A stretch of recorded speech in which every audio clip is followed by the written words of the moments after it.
ഈ സമയത്തൊക്കെ വിളിക്കുന്നു. അണ്ണോൺ നമ്പറിലാണല്ലോ കോള്.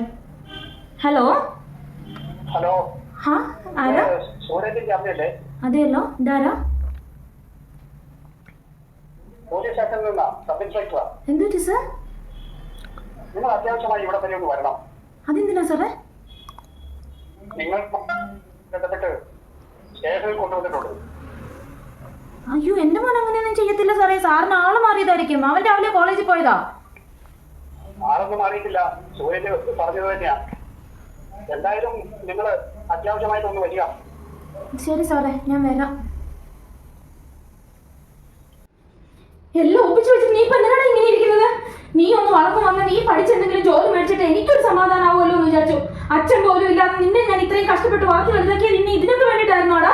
നീ ഒന്ന് ആലോചിച്ച് നോക്കിയേ. ഇന്ന് ഞാൻ അവരുടെ മുമ്പിൽ ആ എസിന്റെ ഒരു ദയാദർശനമുള്ള ഒരുത്തനായതുകൊണ്ട് കാല് പിടിച്ച് പറഞ്ഞതുകൊണ്ട് വിട്ടു. ഇല്ലെങ്കിൽ ഇന്ന് നീ ജയിലിൽ പോയി കിടക്കേണ്ടതാ. എന്തിനാണ് നീ എന്നെ ഇങ്ങനെ ദ്രോഹിക്കുന്നത്? പറ്റിപ്പോയി. എപ്പോ നോക്കിയാലും ഓരോന്നിനെ പറ്റിപ്പോയിന്നേ ഉള്ളൂ. ഒന്നിനും നീ ഒരു കാര്യം ചെയ്യാം. ഇതാ ഈ കത്തി വെച്ച് ഞങ്ങൾ കൊന്നുകളാം. അന്ന് എനിക്കൊന്നും കാണണ്ടല്ലോ. അല്ലെങ്കിൽ ഇറങ്ങി ഇങ്ങോട്ടൊന്ന് വെച്ചപ്പോ ഇതിലേതെങ്കിലും ഒന്ന് ചെയ്യാം. എനിക്കിതൊന്നും കാണാൻ വയ്യ. കവിത സ്റ്റേഷനിൽ നിന്ന് തന്നെ അവൻ വളരെ തകർന്നിരിക്കുക. പിന്നെ നീ കൂടി ഇങ്ങനെ ആയാൽ കുട്ടികൾ വഴിവഴിച്ചു പോകുന്നതിന് മാതാപിതാക്കളും ശ്രദ്ധിക്കേണ്ടതായിട്ടുണ്ട്. എൻ്റെ മകൻ അല്ലെങ്കിൽ മകൾ നല്ല സ്വഭാവം അവൾ അല്ലെ അവൻ ഒന്നും ചെയ്യില്ല എന്ന മാതാപിതാക്കളുടെ അമിതമായ വിശ്വാസം അതൊരിക്കലും പാടില്ല.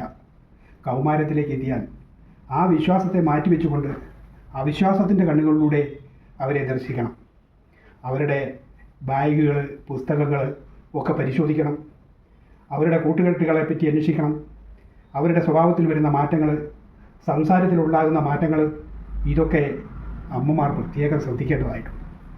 അതുപോലെ തന്നെ സ്കൂളിലേക്ക് അല്ലെങ്കിൽ കോളേജിലേക്ക് പറഞ്ഞയച്ചാൽ അവിടെ അഡ്മിഷൻ എടുത്തു, പുസ്തകം വാങ്ങിക്കൊടുത്തു, ഡ്രസ്സ് വാങ്ങിച്ചു കൊടുത്തു, ആഹാരം ക്രമമായി കൊടുത്തു വിട്ടു. അതുകൊണ്ട് തങ്ങളുടെ എല്ലാ ഉത്തരവാദിത്തങ്ങളും തീർന്നു എന്ന് മാതാപിതാക്കൾ ബഹുഭൂരിപക്ഷവും ചിന്തിക്കുകയാണ്. അതിനപ്പുറത്തേക്ക് അവരുടെ കോളേജ് ജീവിതത്തിൽ അവരുടെ ബിഹേവിയർ, അവരുടെ പഠനങ്ങൾ, അവരുടെ സുഹൃത്തുക്കൾ, അവരുടെ സല്ലാപങ്ങൾ, ഈ കാര്യത്തെക്കുറിച്ചൊക്കെ മാതാപിതാക്കൾ അന്വേഷിക്കണം. ഉത്തരവാദിത്തപ്പെട്ട അധ്യാപകരോട് നിരന്തരം ബന്ധപ്പെട്ടുകൊണ്ടേയിരിക്കണം.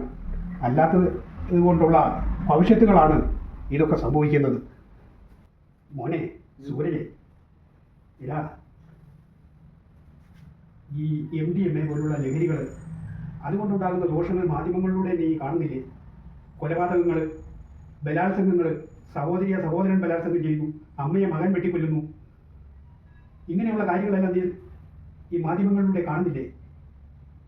ഇത് ഉപയോഗിച്ചു കഴിഞ്ഞാൽ നിങ്ങളുടെ ബുദ്ധിയെ ഭ്രാന്തി പിടിപ്പിക്കും, ചിന്തകളെ ഭ്രാന്തി പിടിപ്പിക്കും. അമ്മയല്ലാതായി കാണും, സഹോദരി അല്ലാതായി കാണും. അതുകൊണ്ട് മോനി ഇനി ഇത് ഉപയോഗിക്കാൻ പാടില്ല. അച്ചാച്ചനോട് സത്യം ചെയ്യും. സത്യം, ഞാൻ ചെയ്യില്ല. സത്യം.